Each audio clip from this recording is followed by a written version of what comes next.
Sziasztok, Fedor Judit vagyok, okleveles sportcoach. Egy fantasztikus történettel érkeztem.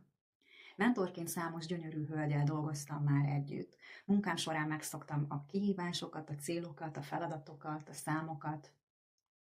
Nagyon sokáig azt gondoltam, hogy az edzés kifejezetten a teljesítményről szól, egészen addig, amíg nem ismertem meg Adélt.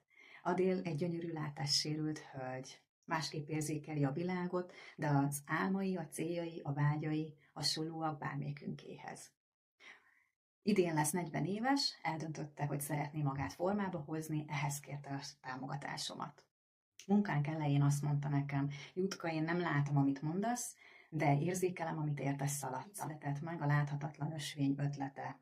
Történetekből, inspiráló barátságból. A láthatatlan ösvény 26 hetes testi-lelki mentorprogram. Látóknak és látássérülteknek egyaránt. Fél év tele történetekkel, küzdelmekkel, kihívásokkal, motivációval. A könyvben találsz nagyszerű recepteket, mozgásfeladatokat, önreflexiós kérdéseket, amelyeknek a megválaszolásával közelebb kerülhetsz önmagadhoz. Ajánlom mindenkinek, aki szeretne önmagához újra kapcsolódni. Ez a program nem csak testet, hanem lelket is tölt. Segít az újrakezdésben. Adél története inspiráló lehet mindenki számára, hiszen nem kell vaknak lenni ahhoz, hogy időnként ne lássunk tisztán, és nem kell sportolónak lenni ahhoz, hogy újra lendületbe kerüljünk.